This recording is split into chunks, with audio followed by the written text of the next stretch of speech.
ती जिल्हा परिषद निवडणुका 5 फेब्रुवारीला लागल्या. 21 तारखेला परवा फॉर्म भरण्याची लास्ट डेट आहे म्हणून आम्ही बसलो होतो. जिल्हा परिषदेमध्ये इतकं लोकल पॉलिटिक्स असतं की त्यामुळे पूर्ण जिल्ह्याची युती असं त्याचं स्वरूप कमी राहील असं मला वाटतंय. ज्याला देवेंद्रने खूप चांगला शब्द वापरला हायब्रिड.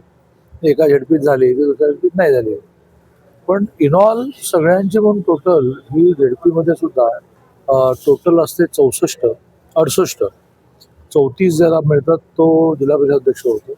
ही टोटल 48-50 कडे जावी कसंही लढा, पण जास्तीत जास्त घटक पक्षांमधले पक्ष एकत्र या.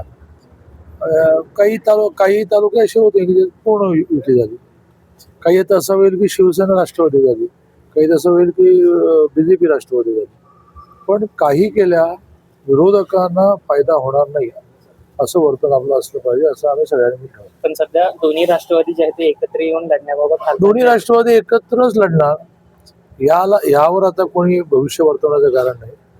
ते फक्त महानगरपालिका एकत्र लढले का जिल्हा परिषद लढणार आहेत का एकूणच एकत्र आले हे थोडं संदिग्ध आहे. मी फार सामान्य आहे की गिरणी कामगाराचा पोरगा आहे, आपल्या पौशच कमी ना, त्यामुळे ते जिल्हा परिषद सुद्धा एकत्र लढणार आहे.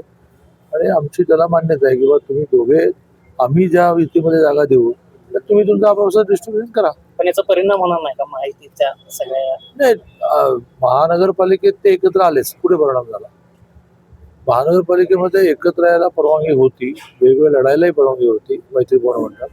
पण एकमेकावर शिव्याशाप नको होते, ते थोडे झाले ते बघा जिल्हा परिषद करेक्ट. पण कोल्हापूरचा काय नेमका फॉर्म्युला ठरलाय का जिल्हा कोल्हापूरमध्ये आता म्हटल्याप्रमाणे शक्य असेल तर 68 जागांवर युती करा असं मी आग्रहाने म्हटलं आहे. वेगवेगळं लढायचं असेल तर अधिकाधिक पक्ष तरी किमान एकत्र या. काही केल्या काँग्रेस बरोबर युती करू नका.